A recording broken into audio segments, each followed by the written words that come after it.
Hi everyone, स्वागत है आपका एजुकेशन अशोक यूट्यूब चैनल पर। तो दोस्तों आज के वीडियो पर हम लोग माइक्रोसॉफ्ट ऑफिस वर्ड पर किस तरीके से 3D शेप क्रिएट करेंगे। तो वीडियो पर बने रहिए अंत तक। चैनल पर पहली बार आया तो सब्सक्राइब कर लीजिए, बेल आइकन दबाना मत भूलिए। अभी तक इस वीडियो को लाइक नहीं किया है तो प्लीज़ लाइक ज़रूर कर लीजिए। तो दोस्तों बढ़ते हैं आज के लेसन की तरफ। यहाँ पर देखिए दोस्तों, मेरे पास माइक्रोसॉफ्ट ऑफिस 2007 वर्जन है। मैं एक्चुअली 2007 भी यूज़ करता हूँ, 13 भी यूज़ करता हूँ, 19, 16 जो भी वर्जन का माइक्रोसॉफ्ट ऑफिस वर्ड यूज़ करता हूँ। आप यहाँ पर माइक्रोसॉफ्ट ऑफिस वर्ड 2007 कर यूज़ कर रहे हो तो बड़ी आसानी से यहाँ पर आप लोग 3D शेप इफेक्ट क्रिएट कर सकते हो। उसके लिए आपको छोटा सा ट्रिक अपनाने है दोस्तों, तो बड़ी आसानी से आप लोग यहाँ पर 3D शेप वगैरह क्रिएट कर सकते हो। तो यहाँ पर देखिए, सबसे पहले तो मैं इंसर्ट के अंदर क्लिक करता हूँ। इंसर्ट के अंदर क्लिक करने के बाद यहाँ पर देखिए, उसके बाद आपको सिंपली शेप्स के अंदर क्लिक करना है। शेप्स पर क्लिक करने के बाद दोस्तों यहाँ पर ढेर सारे शेप्स अवेलेबल है। माइक्रोसॉफ्ट ऑफिस वर्ड ने ऑटोमेटिकली दिया हुआ शेप। आप ये शेप्स मध्य आप जो भी यहाँ पर शेप्स वगैरह चूज करने चाहते हो तो यहाँ से बड़ी आसानी से आप सेलेक्ट कर सकते हो। फिलहाल के लिए मैं एक यहाँ पर रेक्टेंगल शेप्स यहाँ पर क्रिएट करूँगा और यहाँ पर क्रिएट करने के बाद दोस्तों यहाँ पर देखिए, और यहाँ पर मैं ड्रॉ करूँगा शिफ्ट होल्ड करते हुए। इस तरीके से शिफ्ट होल्ड करते हुए यहाँ पर ड्रॉ करूँगा।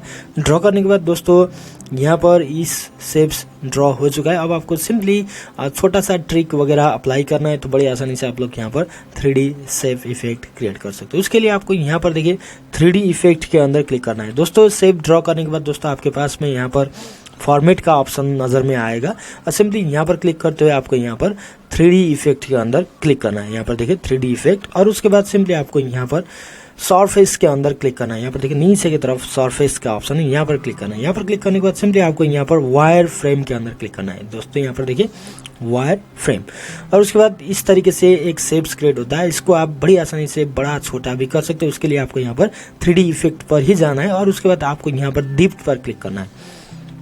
यहाँ पर देखिए डिप्थ पर क्लिक करने के बाद आपको इस तरीके से आप कितना डिप्थ देना चाहते हो इस तरीके से आप दे सकते हो। यहाँ पर देखिए मैं कुछ इस तरीके से देता हूँ, और उसके बाद आपको ये डिज़ाइन वगैरह देना है तो आप यहाँ से डायरेक्शन वगैरह आपको एडजस्ट वगैरह करना है तो इस तरीके से आप डायरेक्शन वगैरह भी चेंज कर सकते हो। और उसके बाद लाइटिंग इफेक्ट वगैरह आपको देना है तो यहाँ से आप लाइटिंग इफेक्ट वगैरह भी दे सकते हो।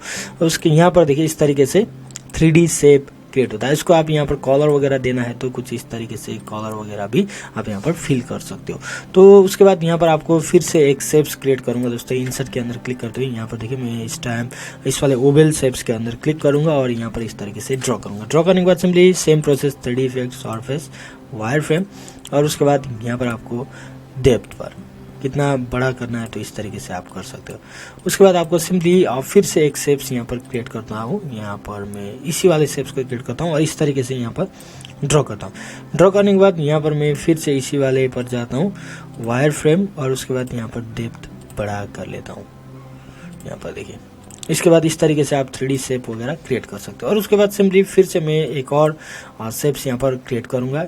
यहाँ पर देखिए इस बार यहाँ से भी आप क्रिएट कर सकते हो। मैं सिंपली यहाँ पर ट्रायंगल शेप्स लेता हूँ और यहाँ पर इस तरीके से ड्रॉ कर लेता हूँ। यहाँ पर आपको पिरामिड वगैरह बनाने हैं तो भी आप यहाँ से बना सकते हो। ये एक्चुअली मैथ का क्वेश्चन वगैरह टाइप कर रहे हो तो आपको पास यहाँ पर ढेर सारे सिंबल वगैरह शेप्स वगैरह क्रिएट करना पड़ेगा, तो ये प्रोसेस आप बड़ी आसानी से यहाँ पर करते हुए यूज़ कर सकते हो दोस्तों। यहाँ पर देखिए सरफेस, वायर फ्रेम, डेप्थ, इस तरीके से आप इसको डेप्थ बड़ा कर सकते हो। कितना बड़ा करना है इस तरीके से यहाँ पर देखिए 3D शेप्स बड़ी आसानी से माइक्रोसॉफ्ट ऑफिस वर्ड पर क्रिएट होता है दोस्तों। यहाँ पर देखिए फिर से यहाँ पर मैं क्लिक करता हूँ और अगेन मैं कुछ एक शेप्स यहाँ पर लूँगा। इस वाले शेप्स को शिफ्ट होल्ड करते हुए ड्रॉ करूँगा और फिर से shapes, surface, same process apply करना है दोस्तों। कोई भी प्रॉब्लम नहीं है, आप बड़ी आसानी से, दिक्कत नहीं होगा, बड़ी आसानी से यहाँ पर आप लोग कर सकते हो। इस तरीके से आप ढेर सारे किसी भी शेप्स को आप 3D इफेक्ट पर ऐड कर सकते हो। यहाँ पर देखिए इस तरीके से आप बड़ी आसानी से माइक्रोसॉफ्ट ऑफिस वर्ड पर 3D इफेक्ट क्रिएट कर सकते हो। तो दोस्तों आप लोगों का आज का वीडियो कैसा लगा प्लीज़ लाइक कीजिए, कमेंट कीजिए, जहाँ पर पहली बार आए तो सब्सक्राइब कर लीजिए। मैं मिलूंगा अगले वीडियो पर किसी नए टॉपिक के ऊपर। तब तक के लिए नमस्कार।